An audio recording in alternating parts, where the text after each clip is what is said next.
품만 좋고 아이디어만 좋으면 얼마든지 그 수출할 수 있는 길이 있다고 봅니다. 앞으로 그 불란서 시장 진출하는데 상당히 희망적이라고 봐지고 있습니다.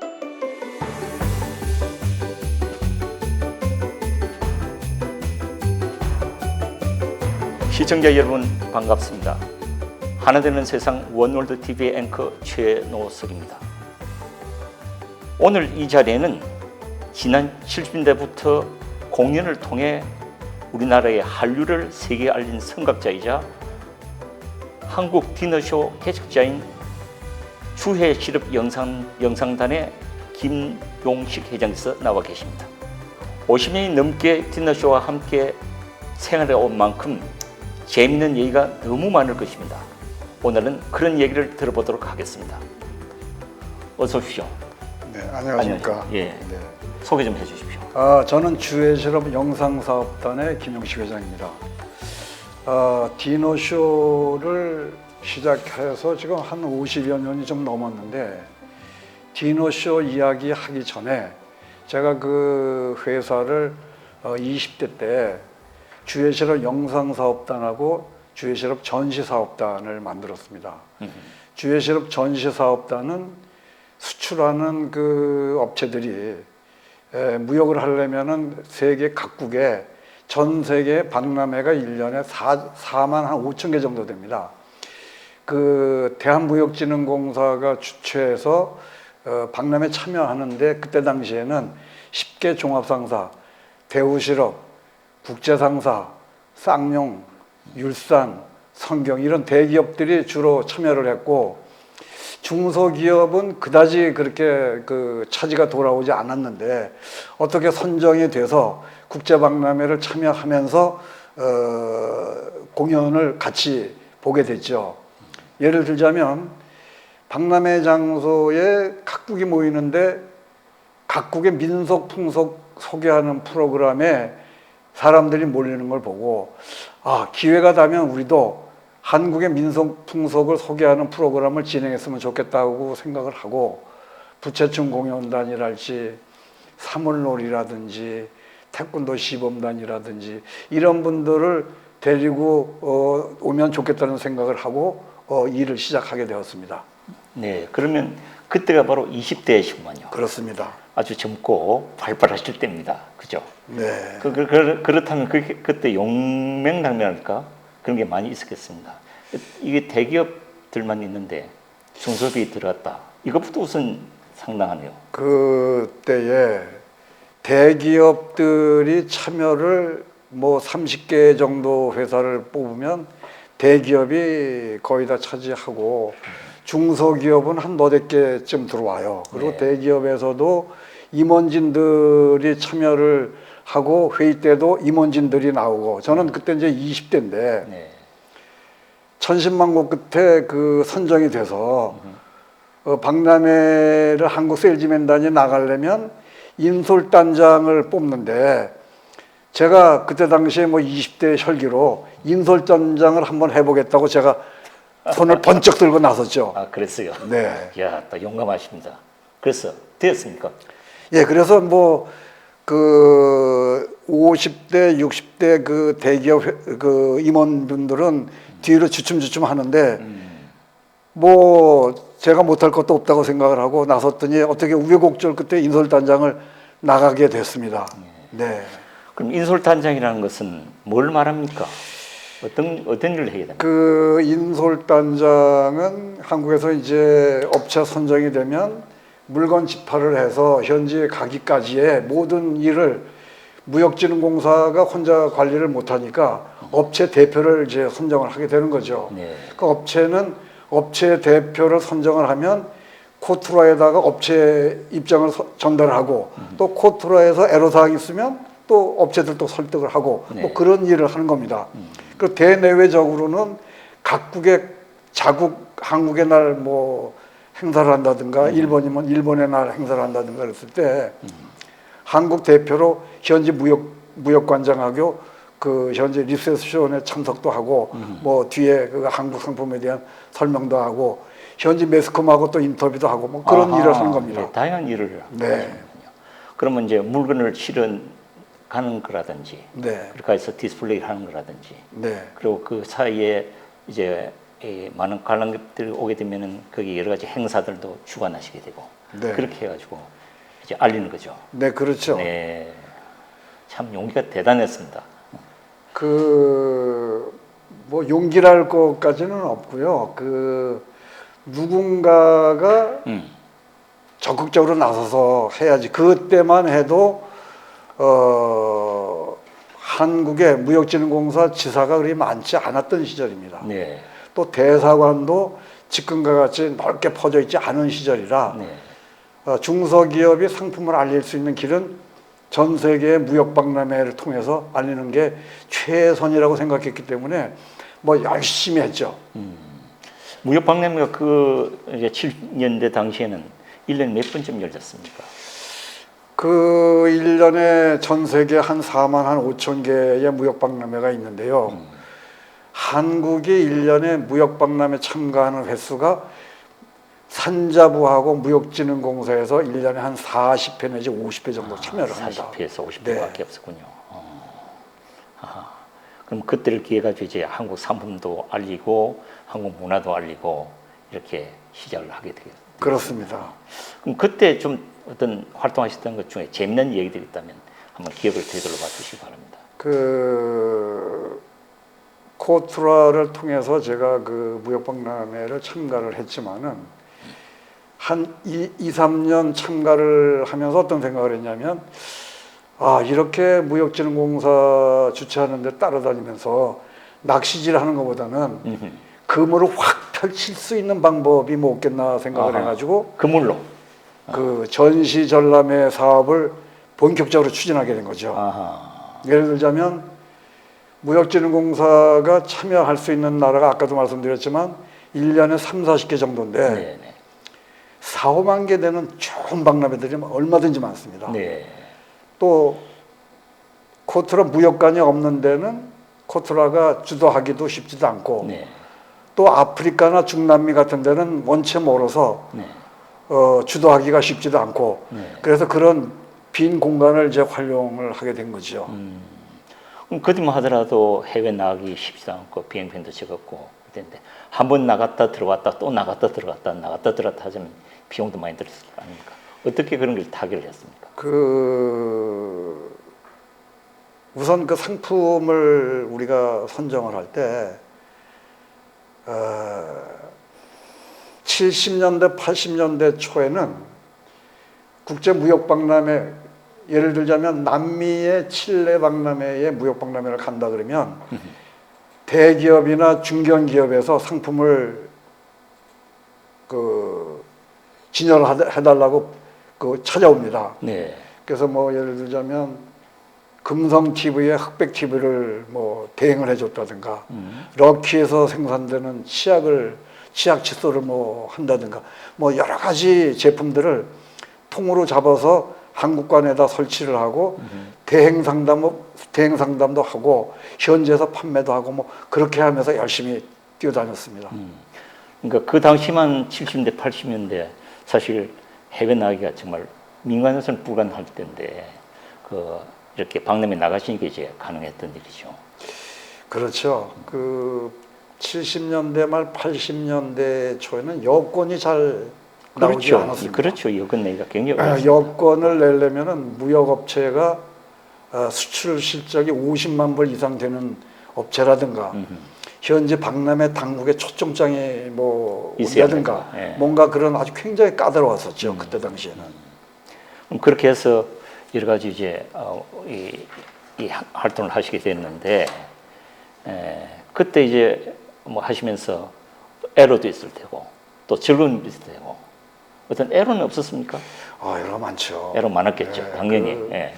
제가 취급하던 그 품목이 대행 수출도 했지만 제가 본격적으로 수출하기 시작한 거는 조선조 목기를 수출을 했어요. 네. 그때 당시에 뭐 목기를 수출한다 그러면 일반 제품은 뭐 아까도 말씀드렸지만 치약이나 칫솔이나 뭐 앨범이나 의류나 이건 샘플 보내주기가 쉬운데 네. 목기 제품은 커다란 가구를 샘플을 보여준다는 게 쉽지가 않아서 네. 박람회를 통하지 않고서는 길을 찾기가 힘들다라고 봤습니다. 네, 네.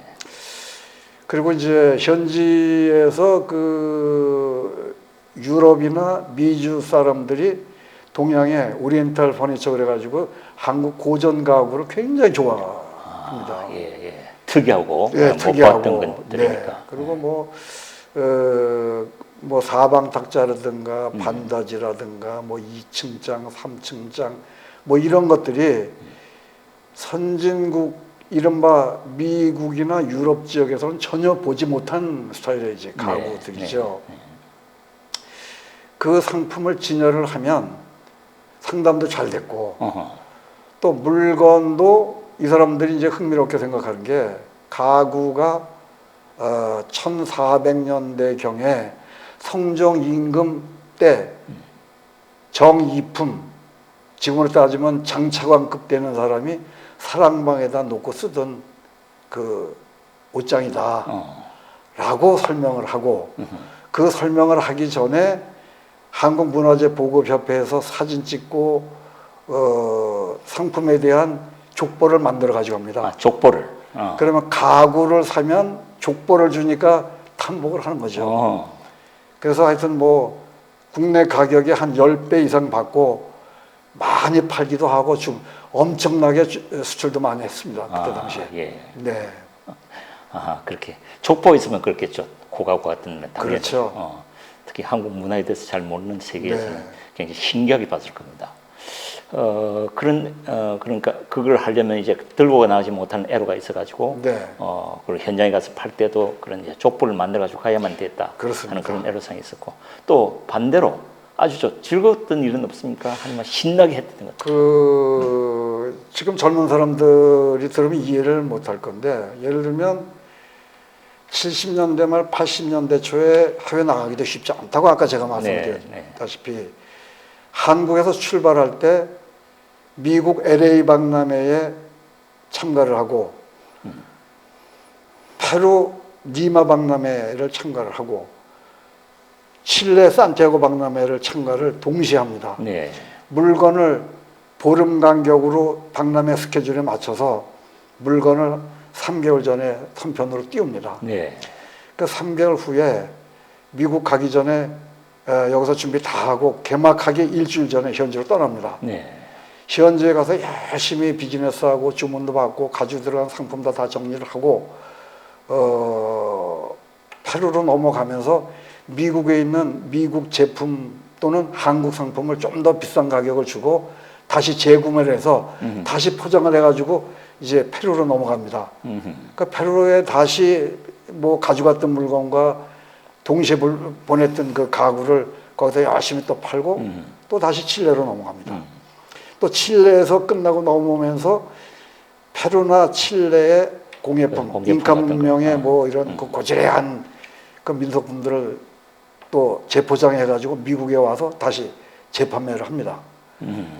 그 또 미국에서 정리를 하고 다시 한국에 들어오면서 또 미국의 그 아주 특이한 그 공예품, 네. 특이한 제품들을 또 왕창 사가지고 들어와서 그 국내에다가 팔면은 뭐 그때 당시에는 뭐 정말 여기저기서 뭐 물건 살라고 난리 나서 그러니까 참 재밌었습니다. 이런 그만요. 미국에 하려고 미국 물을 이제 실어 갔다. 네. 실어 가서 미국 다 팔았다. 그럼 비었다 거기가 그 장소가. 그럼 거기다가 또 다른 나라 걸 다음에 갈 곳에 물건 사서 다음 갈 곳에 가서 팔았어. 네. 또 팔고 또 비는 것 같으면 또 그 다음 나라 가고. 네. 그렇게 해서 또 비고 그러니까 비지 않게 해서 계속 다녔고. 그렇죠. 이걸 무슨 무역을 합니까? 그러니까 이제 중개무역을 하는 거예요. 이게 중개무역. 내가 하는 물건도 주문도 받고 팔기도 하지만 타사 제품도 대행 수출도 하고 그러니까 중개무역도 하고 현지 판매도 하고 또 그 나라 것도 제 상국에다 또 소개해서도 팔기도 하고 뭐 종횡무진으로 젊은 시절을 보냈습니다. 그럼 돈도 많이 벌었겠습니다 그때는. 당연히 그랬을 것 같습니다. 그렇다면은 그 아까 지금 그 이제 그렇게 하시다 보니까 거기서 지금 그 공연에 처음에 말씀 시작할 때 공연에 눈을 뜨게 됐다고 그렇게 말씀하셨죠. 그 부분 한번 설명해 주시죠. 그 박람회를 가면 이제 예를 들자면 독일 그 프랑크푸르트 박람회를 갔는데 오스트리아의 그 무용단들이 나와서 네. 춤추고 노래 부르고 뭐 미술 공연을 해요. 어허. 또 뭐 러시아 팀도 나와서 또 자국에 또 뭐 공연을 하고. 그러니까 아까도 말씀드렸지만 한국에도 공연을 좀 해야 되겠다. 그래서 이제 태권도 시범단, 사물놀이팀, 부채춤 공연단 이제 이런 사람들을 섭외해서 같이 다니게 이제 되는 거예요. 그런데 한인회에서 이제 이런 요청을 해요. 그렇게 들어올 때 우리가 모국 떠난 지가 20, 30년 되는데 네. 한국의 그 오래된 가수들 교포 위문 공연을 좀 해주면 어떻겠냐고. 위문 공연. 네, 그 프로포즈가 들어와서 네네. 오는 길에 뭐 그것도 그 괜찮은 비즈니스하고 연결될 것 같아서 해외 위문 공연을 시작을 한 겁니다. 아, 그때가 언제쯤 됩니까? 그게 1980년대 중반쯤 됐을 겁니다. 88올림픽 좀 이렇게 전에. 그러니까 해외에 나가 있는 우리 동포들이 고향이 그립고, 그래서 그들이 알만한 이름을 알만한 가수들 좀 데려가 달라. 그렇죠. 그런 요청했죠. 네, 그럼 그때 처음 데려가는 가수 중에 기억나는 분들이 누구 있습니까? 뭐 많죠. 뭐 그 오래된 가수 아실지 모르겠습니다만은 수덕사의 여성 부른 뭐 송춘희 씨, 아하. 뭐 김부자 씨, 그다음에 오은주 씨, 뭐 하여튼 흘러간 가수들은 꽤 많이 했었던 것 같습니다. 네. 그 이제 이렇게 박람회 세일즈를 하다 보면 각국이 그 개막 행사를 하지 않습니까? 그렇죠. 그 보면은 각국이 그 자국의 날을 지정을 해가지고 개막 행사를 하는데 우리나라도 한 번은 내가 페루 박람회를 갔을 때인데 여기서 3개월 전에 물건도 보내고 30개 업체 세일즈맨단 2명씩 60명을 인솔해가지고 페루 리마에 도착해서 열심히 전시 준비를 하고 그 리셉션을 하려고 한국 대사관을 접촉을 했어요. 네네. 대사님이 바빠서 못 오신다는 거예요. 어허.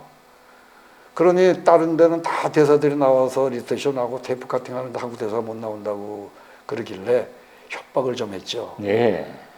아니 우리가 한국 사람이고 한국 상품이 2억 말리에 와서 상품 전시회를 하는데 대사님이 테이프 카팅을 안 하면 내가 북한 대사 가서 북한 대사님을 모시고 와야 되겠냐. 그렇게 되면 나도 한국 돌아가면 기자들한테 그 대사님이 비협조적인 거 나도 언론 프레이 할 수밖에 없습니다. 라고 협박을 했더니 있더라고요. 예. 나왔습니까? 나왔어요. 예. 그런 예. 일. 참 초창기 여러 가지 재밌는 얘기들이 많군요. 하여튼 그렇게 해서 열심히 이제 공연을 통해서 한류를 최초에 알리고 그런 일을 사실 그 당시에는 누구 딴 사람 할 수 없었던 때 아닙니까? 아마 제 기억에 지금도 마찬가지입니다. 해외 박람회를 이제 무역 용어로 들어가면 해외 박람회를 관에서 주도를 할 수밖에 없는 게 대한무역진흥공사에서만 할 수밖에 없었어요.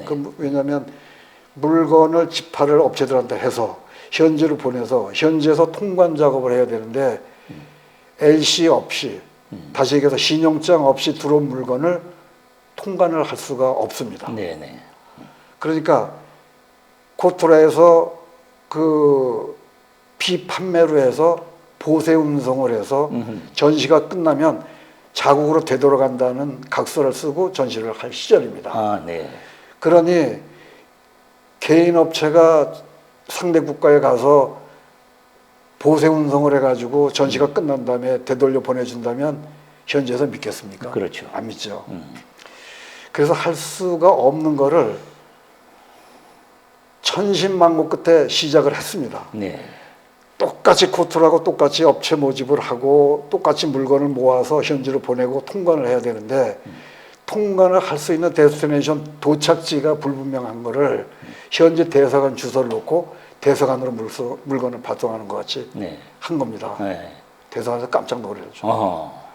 그래서 미리 들어가서 사전 설명을 하고 도착을 하면 통관하고 육로 운송이고 전시회의 이 일은 우리가 다 할 테니 예. 주소지만 좀 네, 한국 네. 대사관을 쓰자. 주소지만. 예. 그리고 또 통관하는 데다가는 대사관에 면세 통관으로 해서 통관 요청을 또 합니다. 네.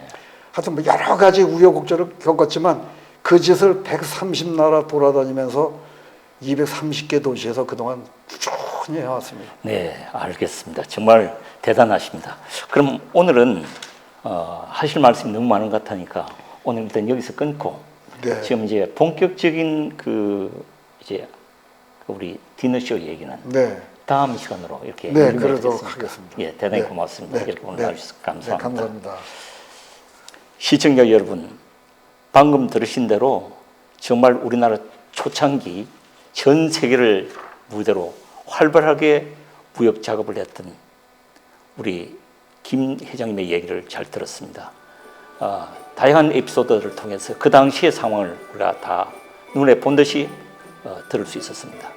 이제 다음 시간에는 진짜 본격적으로 디너쇼의 개척자로서의 여러 가지 활동에 대한 얘기를 듣도록 하겠습니다. 그때를 기대해 주시길 바랍니다. 오늘 영상을 보시고 마음에 드셨다면 구독과 좋아요 그리고 알림을 꼭 눌러주시길 바라겠습니다. 대단히 감사합니다.